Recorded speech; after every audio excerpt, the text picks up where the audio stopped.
আসসালামু আলাইকুম। আপনার উপর শান্তি বর্ষিত হোক। প্রিয় সুহৃদ, খতমে কামালের ৩১তম ধাপে আপনাকে স্বাগতম। আপনি জানেন, রোগ শোক, বিপদ আপদ, আসমানি জমিনি বালা মুসিবত, সকল ধরনের অস্থিরতা, অশান্তি, অনিশ্চয়তা, নিরাপত্তাহীনতা, দুর্যোগ, দুর্বিপাক, আজাব গজব থেকে মুক্তির জন্যে খতমে কামালি এক সহজ আমল। খতমে কামালির এই আমলের মধ্য দিয়ে প্রার্থনাকারী প্রার্থনার সাথে মিশে যান। আসলে প্রার্থনাকারী যখন প্রার্থনার সাথে মিশে যান, তখন প্রার্থনা কবুল হয়। খতমে কামালি প্রার্থনা কবুলের এই পরম মুহূর্তে আপনাকে নিয়ে যাবে। তাই নিজের, অন্যের, সমাজের, দেশের, মানব জাতির যে কোনো কল্যাণের নিয়তে আপনি এই আমলে অংশ নিন। আপনি সকল বিপদ আপদ, বালা মুসিবত মুক্ত হন। আপনার জন্যে কল্যাণকর সকল দোয়া আল্লাহ কবুল করুন। সব সময় আল্লাহ আমাদেরকে তার রহমতের ছায়ায় রাখুন। এই কামনা করে আমি শহীদ আল বুখারী মহাজাতক খতমে কামালির পুরো প্রক্রিয়ায় আপনার সাথে থাকছি। আসুন এবার আমরা ডুবে যাই সত্যের গভীরে।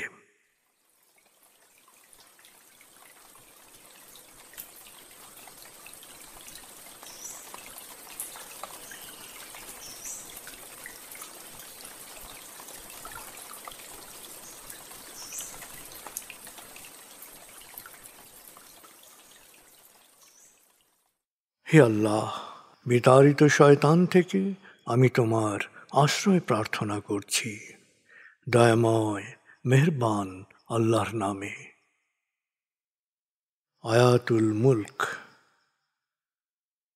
হে আল্লাহ, সকল ক্ষমতার মালিক, তুমি যাকে ইচ্ছা ক্ষমতা দান করো, যাকে ইচ্ছা ক্ষমতাচ্যুত করো, যাকে ইচ্ছা সম্মানিত করো, যাকে ইচ্ছা অপমানিত করো। তুমি সর্বশক্তিমান, সকল কল্যাণ ও মঙ্গলের আধার। তুমি দিনকে ছোট করে বড় করো রাত, আবার রাতকে ছোট করে বড় করো দিন। তুমি প্রাণহীনে দাও প্রাণ, আর প্রাণবন্তকে করো প্রাণহীন। তুমি যাকে চাও বেহিসাব রিজিক দান করো। সূরা আলে ইমরান আয়াত ২৬-২৭। আয়াতুল কুরসি। আল্লাহ ছাড়া কোনো উপাস্য নেই। তিনি শাশ্বত, চিরঞ্জীব, বিশ্ব প্রকৃতির সর্বসত্তার ধারক। তিনি তন্দ্রা নিদ্রাহীন, সদা সজাগ, মহাকাশ ও পৃথিবীর সব কিছুর মালিক। তার সদয় অনুমতি ছাড়া তার কাছে সুপারিশ করার সাধ্য কারো নেই। দৃশ্যমান বা দৃশ্য, অতীত বা ভবিষ্যৎ, সৃষ্টির সব কিছুই তিনি জানেন। তিনি যতটুকু জানাবেন, এর বাইরে তার জ্ঞানের সীমানা সম্পর্কে ধারণা করা কারো পক্ষেই সম্ভব নয়। তার আসন, তার কর্তৃত্ব পৃথিবী ও নভমণ্ডলের সর্বত্র বিস্তৃত, আর তার সংরক্ষণে তিনি অক্লান্ত। তিনি সর্বোচ্চ, সুমহান। সূরা বাকারা আয়াত ২৫৫।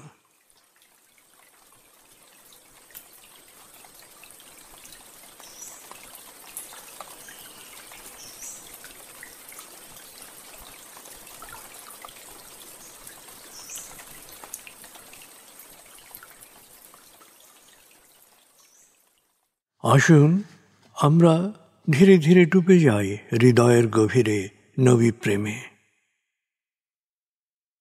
বলগল উলা বিকমালিহি, কশফত দুজা বিজমালিহি, হসনত জমিও খিসালিহি, সল্লু আলাইহি ওয়ালিহি। بلغ العلا بكماله كشف الدجى بجماله حسنت جميع خصاله صلوا عليه وآله